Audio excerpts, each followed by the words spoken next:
Today I'm going to tell you about a 2019 drama mystery fantasy film called Super Me. So spoilers ahead, obviously. Sang Yu is basically the poster child for misery. He's a broke scriptwriter with no job, no friends, and dead parents. Talk about a tough break.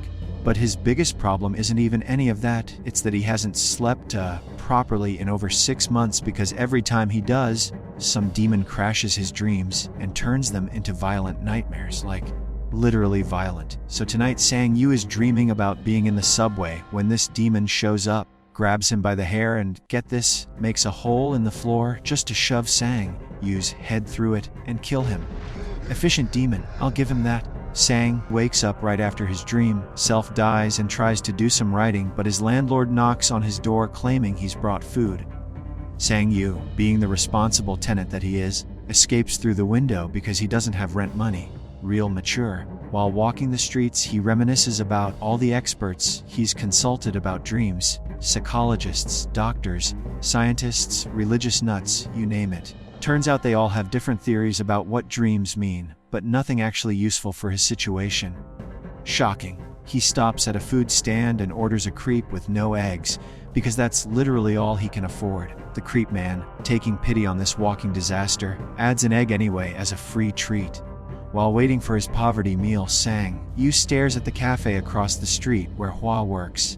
This is the girl he's been crushing on since he saw her singing at a bar years ago. He's been obsessed with her ever since, which isn't creepy at all. Just as his creep is ready, Sang Yu spots San Ji, his manager, and immediately bolts. He drops his precious creep in the process. A true tragedy, but he's too weak from starvation to outrun San Ji, who catches him embarrassingly quickly. Takes Sang to a restaurant just to make him watch while he eats. He scolds Sang Yu for not respecting his contract and missing deadlines. Sang Yu tries explaining that his insomnia is preventing him from working, but San Ji couldn't care less and demands the script in 10 days. When Sang Yu returns to his apartment, he finds it locked with all his stuff dumped in the hallway. His landlord has finally had enough of his rent. Homeless now, he heads to a cafe hoping to get some writing done. But he's too hungry to think straight and ends up falling asleep. The demon appears behind him, wraps chains around Sang Yu's neck and starts smashing his head against the table. Very subtle. Sang Yu wakes up the next morning after his dream, self-dies again, only to discover his laptop has been stolen. Because why wouldn't it be? Having lost his home, his work tool, and slowly losing his grip on what's real and what's a nightmare, Sang Yu texts San Ji that he's going to kill himself and reunite with his parents. He picks the roof of the building across from Hua's cafe as his jumping spot. As he's standing on the edge, creepily watching Hua and preparing to jump, the creep man shows up out of nowhere to offer him free food. Talk about timing. The creep man joins Sang Yu on the roof, and while our suicidal hero stuffs his face, the guy starts philosophizing about death and dreams. He ends up giving him the most basic dream advice ever. Just tell yourself, I'm dreaming, to escape nightmares faster. Groundbreaking stuff. Sang Yu then proceeds to spend the entire day on the roof stalking Hua from afar because that's totally normal behavior. When night falls, he sells his phone to scrape together some cash for food. He hits up a convenience store where he contemplates stealing, but chickens out when he notices the security cameras. What a rebel! He's munching on his pathetic meal outside when suddenly Hua approaches him, looking all concerned. Sang Yu can't believe his luck, and he's right not to, because it's actually the demon disguised as his crush. Classic demon move. The demon starts slamming him against the glass, which to the store clerk just looks like Sang Yu is having some kind of public meltdown. The demon then picks him up and stabs him with a sword while hurling him through the window. As he's flying through the air with a sword in his gut, Sang Yu remembers the creep man's sage advice and thinks, I'm dreaming, which somehow works. He wakes up in mid-air, still crashing through the convenience store window, but now he's not stabbed. Instead, he's somehow holding the demon's sword. Makes perfect sense. He bolts before the ambulance arrives and spends the night in the park, obsessively checking the sword to make sure he's not still dreaming. Real healthy coping mechanism there. In the morning, he heads to a flea market to sell the demon sword, but when the buyers get way too excited, he realizes he's sitting on something valuable. So instead, he takes it to a pawn shop where they give him $20,000 for it. Sang Yu immediately goes on a shopping spree: new laptop, fancy dinner, luxury hotel room. He's learned the important lesson that money can indeed buy happiness, at least temporarily. That night, he pops some sleeping pills because apparently fighting a murderous dream demon isn't scary enough. In his dream, he's in the hotel, so he wanders the hallway, grabs a vase and says, "I'm dreaming," like an idiot. But nothing happens because the demon hasn't shown up yet to make things interesting. Right on cue, the demon appears with a giant gold axe and starts wailing on him. Sang Yu gets tossed around like a rag doll, but after taking a few hits, he manages to grab the axe and says the magic words. He wakes up with the axe in his hands and miraculously no wounds. Who needs health insurance when you can just wake up? He sells the axe at the same pawn shop and immediately blows through the money again, designer clothes, new car, and a night drinking with random women at a bar. But when they try to follow him back to his room, he just throws money at them for a cab and sends them away. Apparently, demon hunting is a strictly solo gig. That night, he tries a new strategy, looking at pictures of a museum before falling asleep. And what do you know, it actually works. His dream takes place in the exact location from the photos. Turns out this dream manipulation business isn't rocket science after all. Sang Yu strolls around the museum, checking out all the fancy antiques, then parks himself down to wait for his demon buddy. The demon shows up fashionably late but with a plot twist. He's got a gun. Way to break the medieval weapons streak. Sang starts running and ducking like he's in some B-grade action movie, but eventually the demon catches up and puts him out of his misery. He wakes up in his hotel room empty-handed and is absolutely devastated that his get-rich-quick scheme didn't work this time. So what does this genius do? Immediately pops another sleeping pill to go back for round 2. This guy's addiction to demon fighting is getting out of hand. Back in Dreamland, he's running again, but this time he pulls off some Matrix-level jump, snatches 2 antiques, and shouts, "I'm dreaming," before the demon can turn him into Swiss cheese.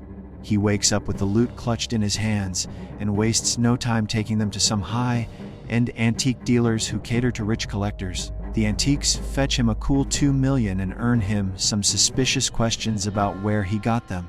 But Sang Yu dodges these inquiries with the skill of someone who's definitely not stealing from his own subconscious. As he's leaving the shop, who should appear but Sanji, looking pissed because he thought Sang had offed himself. Sang Yu, now rolling in cash, invites him to a fancy restaurant where he pays back his advance and smugly announces he doesn't write anymore. Because why create art when you can rob your dreams? The next day, he finally works up the nerve to enter Hua's cafe.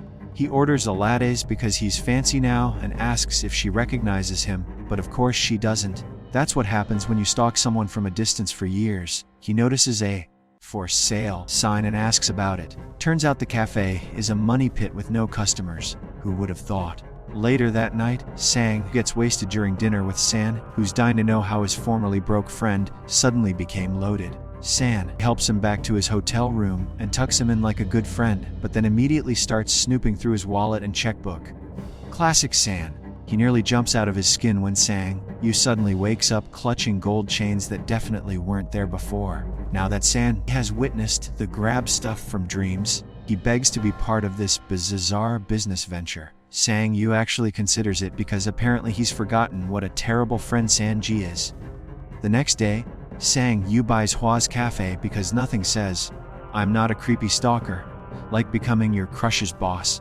He tells her he wants her to keep running it. They'll split the profits, but he'll cover all the losses. A business arrangement that's definitely not just an excuse to be around her. Smooth Sang Yu, real smooth. To show how grateful she is, Hua invites him to dinner, where they discuss their business partnership. She openly expresses her suspicions that Sang Yu wants more out of this deal than just money. No kidding, Sherlock. The guy's been obsessed with you for years. From then on, Sang Yu turns his dream adventures into a regular gig, with San Ji playing bodyguard for his sleeping body. Talk about an unusual business model. His dreams are getting more elaborate too. He's robbing dream banks now and showing off increased control over his powers. He's actually fighting back against the demon and even moving objects around with his mind. I guess all that practice is paying off. He starts bringing back bigger objects from his dreams now, like an entire red car. Because why steal jewelry when you can steal vehicles? Meanwhile, Hua's cafe is suddenly packed with customers. The secret? Sang Yu is San Ji paying random people on the street to come in. Nothing suspicious about that business strategy at all. He also leaves a bag of money for the creep man as a thank you for the free food he shared earlier. At least he remembers who helped him when he was down and out. After the cafe closes each day, Sang-yu goes for walks with Hwa, who somehow guesses he's a scriptwriter after hearing just a few words from him. Either she's psychic or he's as obvious as a bad movie cliché. He starts walking her home every night after work like some kind of gentleman stalker, and one evening, he lets her drive the dream stolen red car, telling her it's actually for her. Because nothing says romance like stolen dream property, Hwa naturally assumes he must be some hotshot famous scriptwriter to afford such gifts. While she's cruising around in her new ride, Sang-yu flashbacks to when he first met her. Turns out after seeing her crying post-break up with her ex, he followed her to the movies a couple of times. Not creepy at all, right? Sang decides to take Hwa to the movies in the present, which she agrees to, but then she makes the mistake of asking when they'll get to see a movie he wrote. Oops, caught in his own lie. Rather than coming clean about his dream, robbing business, Sang-yu actually sits down and writes a real script, then gives it to San-ji to read while he goes back to his dream adventures. Since Hwa is constantly occupying his thoughts, Sang-yu dreams about being surrounded by multiple copies of her. Talk about being obsessed. He forces himself to wake up pretty quickly, only to find San-ji sobbing over how good his script is. Either it's actually brilliant or San-ji deserves an Oscar for his performance. Their master plan kicks off. They sell the script to a movie company, basically offering the studio their own stolen dream money to hire list stars and manufacture a blockbuster. They even organize a fancy dinner event to celebrate Sang-yu's genius, and naturally he brings Hwa as his date. The event includes a special presentation about his career, which is completely fabricated. Apparently, he wrote tons of successful movies but never took credit because he was too busy seeing the world. What a humble, worldly artist. And everyone just buys this nonsense without fact-checking. A few days later, during one of his dream heists, San-ji notices something weird. There's a meditating monk, and when he tries to grab the monk's belt, his hand literally disintegrates. Most people would take this as a sign to back off, but not our persistent San-ji. Once his hand reforms, he goes right back for another attempt. As he finally yanks the belt off the monk, the holy man reaches out and touches San's chest with two smoking fingers. San-ji doesn't seem particularly concerned about this, which is a strange reaction to getting magical finger branded by a dream monk. The usual demon doesn't make an appearance this time, and both the treasure and the monk conveniently disintegrate. Nothing suspicious about that at all. One night, Sang takes Hwa to the same roof where he nearly offed himself and treats her to a private fireworks display. When she wonders if he'll disappear as suddenly as he appeared in her life, he promises he'll never leave her. Afterward, they head to her apartment, and while she's freshening up in the bathroom, Sang-yu practices his love confession like an awkward teenager. But before he can spill his heart out, something starts burning his chest. When he checks in the mirror, he discovers two smoking black lines on his skin, exactly where the monk touched San-ji. That's definitely not ominous at all. He rushes back to his place, completely ignoring the wild party San-ji is hosting with a bunch of women, and goes straight to bed. San-ji gets ready for their usual dream-robbing ritual, but Sang-yu tells him to sit this one out. Tonight he's sleeping alone. The dream transports him to a tall, empty building where a mysterious figure waits at the balcony. Sang-yu approaches the mysterious figure and discovers it's an older version of himself that's now disintegrating. When he wakes up, he finds a new scar on his shoulder, and more scars appear as the hours pass, each matching spots where the demon injured him in previous dreams. The next morning, he goes to see the creep man for more sage advice, but before he reaches his destination, a van pulls up and he gets kidnapped. When they finally remove the bag from his head, Sang finds himself in an abandoned building surrounded by criminals. And guess who's the leader? Some guy named Chang-ji. What's with all these? Gee, guys causing trouble in his life? Sang-yu immediately offers to pay whatever they want, and they settle on a 10 million. He calls San-ji to bring the money over, but when his friend arrives, Chang-ji's men grab both the cache and San-ji. Now they've got two hostages instead of one. Great rescue attempt there. San-ji, with no other options, Sang takes the whole gang back to his apartment, dragging an unconscious San-ji along with them. He shows them his hidden room full of stolen dream treasures, because what else is he going to do? While Chang trying to make him confess how he acquired all these rare items. Someone arrives at the building. Of course, it's Hua showing up at the worst possible time. The receptionist announces her arrival through the intercom, so Sang Yu basically dumps her right there at reception, trying to get her to leave for her own safety. He's finally doing something considerate, even if he's being a jerk about it. Seeing how upset this makes Hua, the receptionist helpfully tells her Sang Yu's door is still open anyway. "Thanks a lot, Mr. Security." As soon as she steps out of the elevator, one of the thugs grabs her and drags her to where they're keeping Sang Yu. Chang Ji starts taunting her, trying to get under her skin by pointing out how Sang Yu has been lying to her this whole time. Even one of Chang Ji's own goons disapproves, saying they were only supposed to be here for money, not harassing innocent women. Chang Ji, annoyed at this display of conscience, puts on some golden knuckles and beats the guy up while Sang Ji secretly begins to regain consciousness. When Chang Ji turns his attention to Hua next, she kicks him in self-defense. That's the opening. Sang Ji needs to jump in with a vase and hit the thug holding her. Sang Yu bites the guy restraining him and manages to escape, but not without getting stabbed first. The three of them make a run for it while Chang Ji shoots the guy he just beat up. Talk about harsh management practices. Their escape is painfully slow since Sang Yu can barely walk with his stab wound. It doesn't work. The men catch up with them on the stairwell, and one manages to stab Sang Ji, suddenly discovering his inner-action hero, sacrifices himself by staying behind to distract the thugs while Sang Yu and Hua escape. Unfortunately, one regular dude versus two trained killers goes exactly as you'd expect. Sang Ji gets beaten to death. So much for that character development. Meanwhile, one of the thugs catches up to Sang Yu and Hua upstairs and starts tossing them around like rag dolls. Sang Yu manages to stab the guy in the back with a dagger, but the thug doesn't even flinch. Yu and Hua eventually pass out from the beating. Sang Yu suddenly finds himself in mysterious ruins, covered in some black goo that conveniently disappears as soon as he starts moving. How thoughtful of the mysterious black substance. After looking around like a confused tourist, he touches a glowing door arch. This triggers a flashback montage of his life over the past few months, showing both his real life and dreams, and even an alternate version of himself that got taken away by the ambulance outside the convenience store that night.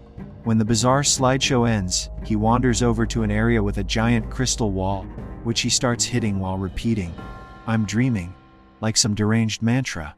His body starts transforming, and Sang Yu becomes the demon, with a machete that materializes in his handas, because why not?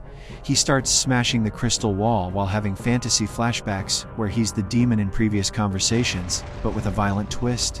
When the wall finally breaks, the demon emerges in Sang Yu's living room, where Sang Yu's body is also waking up, because now there are two of him. Sure, why not? The demon efficiently slaughters all the thugs without breaking a sweat. Then he turns to Sang, ready to kill him too.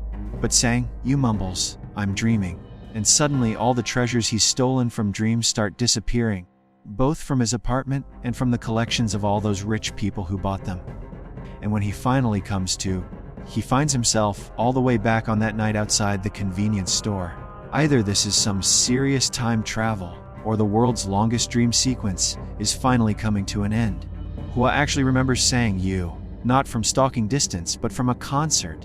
Small world. Instead of calling the cops, she pities him hard and takes him home to feed him some actual food. While he slurps down noodle soup like it's his first meal in weeks, it might be, she casually drops that she read one of his stories in a magazine and she liked it. Apparently, all he needs is a little luck and maybe fewer nightmares from hell. Then she does the unthinkable, offers him a job at her cafe. Chew the tears. Sang Yu breaks down on the spot, full on ugly, crying because plot twist ain't too high. She's always known he's been watching her from across the street, and yet, she still hired him. That's either heartwarming or deeply concerning. Time jump. They're working together now. You love to see it, and Hua surprises him again, this time with a shiny new laptop. Writer fuel. Later, Sang Yu meets up with Sang Ji, presumably to give his money back because he's realized he can't write on command. He only writes when inspired. But Sang Ji flips the script. Not only does he refuse the refund, he doubles down, literally, gives Sang Yu more money. Turns out he sold one of Sang Yu's old scripts. So now it's celebration time, and for once, Sang Yu is paying the bill. Character development. Fast forward again. saying you now doing better fuss emotionally, financially, maybe even hygienically, stops by the creep stand. Yes, that creep stand, for a bite. The vendor recognizes him and casually hands back the money from last time. Oh, and also lifts his shirt to reveal a gnarly scar. He used to have the same power, but he gave it up for a simple life of eggs and batter. While this wisdom is sinking in, the mood shifts. Destroyed ruins and all suddenly appears behind him. And then it hits the new demon, the one who absolutely wrecked those thugs earlier, has been following him ever since his dramatic re-entry at the convenience store. And that's Super Me. If you enjoyed watching a sleep-deprived writer cry over soup, dodge rent, and accidentally become a superhero, go ahead and like this video. It won't fix your life, but it'll mildly improve mine. And subscribe, because clearly, you enjoy weird stories told by someone who occasionally insults the plot out of love. Catch you in the next recap, where hopefully nobody gets shoved through a subway floor. No promises.